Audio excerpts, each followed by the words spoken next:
내 양을 먹이라. 오늘 본문 말씀은 이사야 9장 말씀입니다.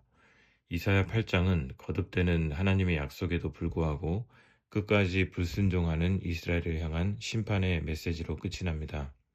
22절 말씀에 보면 땅을 굽어보아도 환난과 흑암과 고통의 흑암뿐이리니 그들이 심한 흑암 가운데로 쫓겨 들어가리라 말씀하고 있습니다.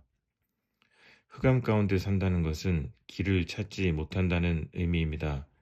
캄캄한 밤에 빛이 없으면 어디로 가야 할지 방향을 알 수 없듯이 흑암 속에 사는 인생은 방향을 잃고 이리저리로 방황하는 삶을 살게 됩니다. 아무리 과학과 기술이 발전한다고 할지라도 빛이 없이는 길을 찾을 수 없습니다.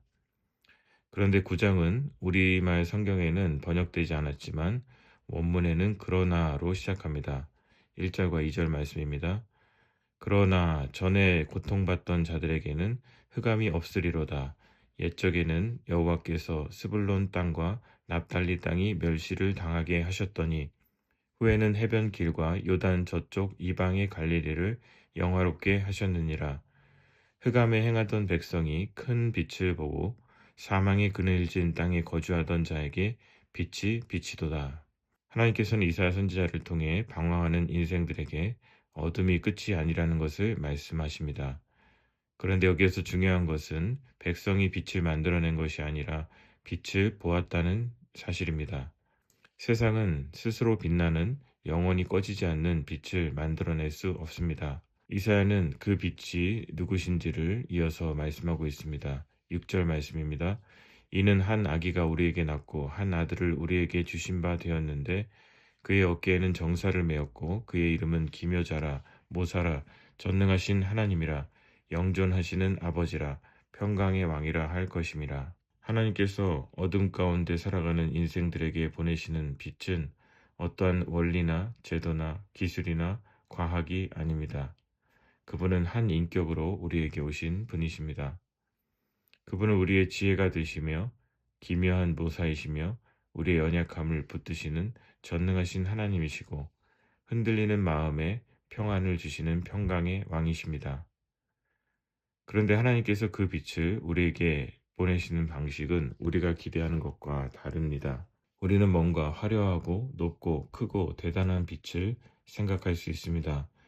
그러나 하나님께서 보내신 빛은 지극히 작은 빛이었습니다. 하나님께서는 그 빛을 예루살렘이나 로마 같은 중심지가 아닌 갈릴리를 통해 보내셨습니다. 세상은 높은 곳에 임하는 빛을 기대했지만 하나님께서는 낮은 곳으로 빛을 보내셨습니다. 이것은 단순히 지위가 낮아진다는 것을 의미하지 않습니다. 무엇을 가졌든지 어떠한 위치에 있든지 우리의 마음이 겸손한 마음으로 그리스도를 바라보게 된다는 것을 의미합니다. 우리의 삶에도 흑암의 시간이 있을 수 있습니다. 미래가 보이지 않고 죄로 인한 실패와 상실이 깊어질 수도 있습니다.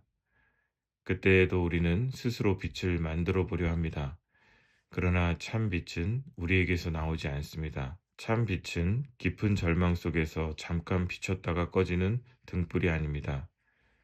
하나님께서 보내신 참 빛은 깊은 어둠 속에서도 영원히 꺼지지 않는 생명의 빛입니다. 하나님께서는 우리가 그 생명의 빛을 보고 흑암을 이기기를 원하십니다. 오늘도 보냄받은 자리에서 흑암 가운데 큰 빛으로 오신 그리스도를 만나는 이 한 주가 되시기를 축복합니다. 기도하겠습니다.